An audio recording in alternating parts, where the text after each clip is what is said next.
Good evening, ladies and gentlemen. My name is Thersa, and I am a local TV presenter.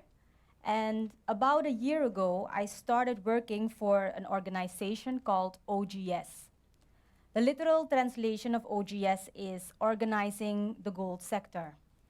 OGS is simply a government task force to reform local small-scale miners. So the manager approached me to make a series of TV programs about their activities because they started working in 2011, but they never informed the public about what they were doing and how they were doing it. So at first I was very excited to hear I was going to learn more about the gold in Suriname because as a young lady, I love jewelry and I already pictured myself in a fancy studio with wearing golden jewelry and talking about the gold.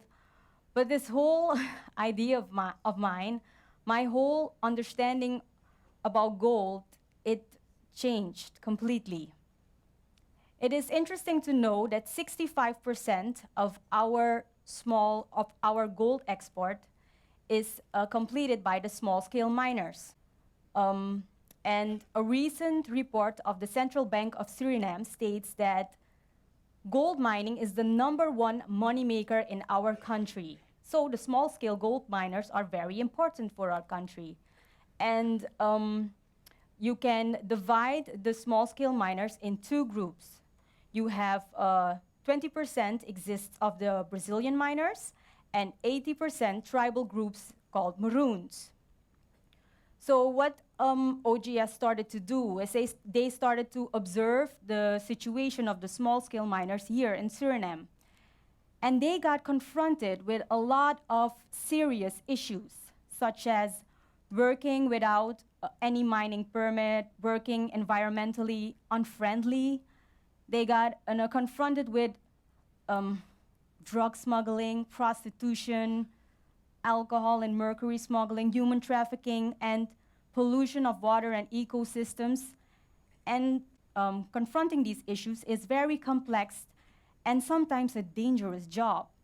So as a reporter, I started doing some research in the region. What I saw is that all regionally in South America, in the small-scale gold mining sector, they all have the same issues. In the region, they see the small miners as criminals because they see these problems are serious and they see it as a judicial problem. So the way they fix these issues is by using law enforcement of army tactics. That just means they sometimes eliminate them. They don't leave room for too much negotiation or talking about the problems. They just eliminate. And this was very disappointing looking at the history of gold, because gold was always meant to be very positive and powerful, and it was a big and beautiful reason why humans wanted to develop. They had an urge to gain more gold and to become more wealthy, but gold was always the reason for positive improvement. And if you look at Asian civilizations, the way they use gold, it was always very nice. You can see here Asian civilizations as the Sumerians, the Egyptians. The Egyptians always saw gold as flesh from the gods. The oldest gold mine is in Middle Africa, and a Zulu myth say that gods from other parts of the universe, they used humans on Earth, or they made humans on Earth their slaves to mine gold for them. So supposedly, gods from other parts of the universe were interested in our gold, because the thing is, we never found out, or we never were 100% sure how the Asian civilizations got to refine the gold in such beautiful objects as you see here in the pictures. The Incas, the Mayas, the objects which were found all over the world and put in different museums, never they knew how they got to refine these beautiful objects without any machinery. Gold was always associated with divinity and wealth, and it was always sustainable for humanity. And keeping this in mind, it was unfortunate to state that nowadays, gold is the reason why there is violence against humans.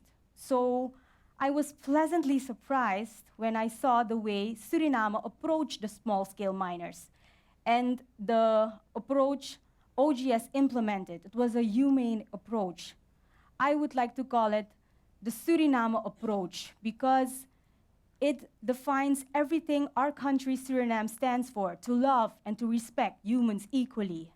They started to implement this approach by putting up mining service centers to register all the small-scale miners. And you can see here a map of the area where the small-scale miners are active. It is in the area of the Greenstone Belt. This is a part of the map of Suriname, but here is Brokopondo, so you can orientate where we are.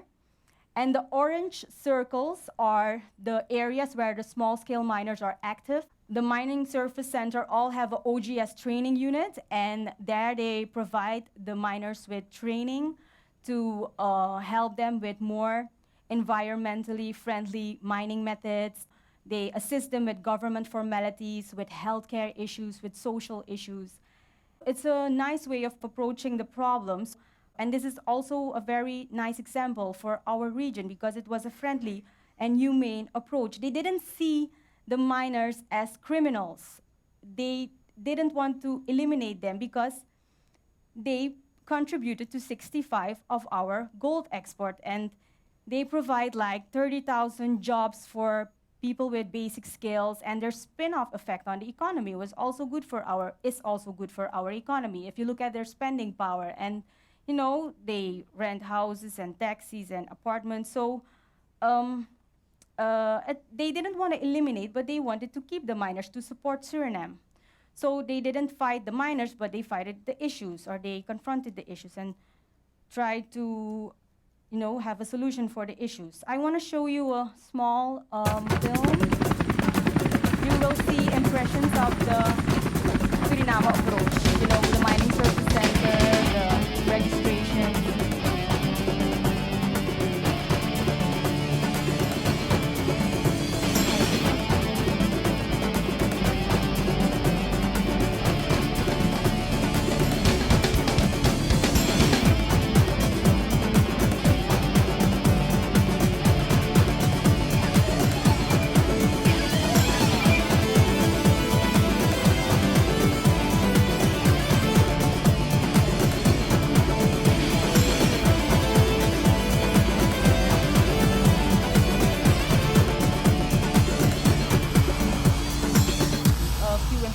Of implementing the Suriname approach.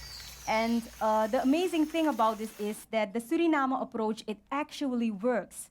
And I got to witness it myself as an objective reporter because when we were filming the first episodes for the TV program, I visited the registrations, and the small-scale miners were not very cooperative, and they didn't want to move to the legal mining areas. But just a few weeks ago, I went to a legal mining area to do some filming, and there were a lot of small-scale miners working there already, and they were starting to cooperate, and they wanted to learn more environmentally friendly mining methods. So this was also a lesson for me personally, that when you have people with a lot of issues, you don't eliminate them or you don't use violence.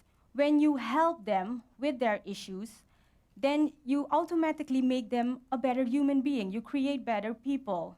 So this Suriname approach is a very nice example for our region, and the Suriname approach can itself be seen as a general way of living because everyone you know has something special to offer, and everyone you know has something they could teach you, and not focusing on the bad things of everybody, but just explaining and talking and confronting them with problems, or just talking with patience and respect. It always pays off. And along with that, we can still enjoy their uniqueness in so many different ways. The funny thing about this is that looking at our history, people used to think that El Dorado, the city of gold, was here in Suriname. And yeah, we do mine a lot of gold today, but El Dorado, the city of gold, has never been found. Up until now, for what we have to offer, the Suriname approach, a sustainable way of reforming our small-scale gold miners, and a meaningful way of treating humans. The Suriname approach shows us to approach one another under any circumstance with dignity, true compassion and respect. And that, for me, is the meaning of pure gold. Thank you so much.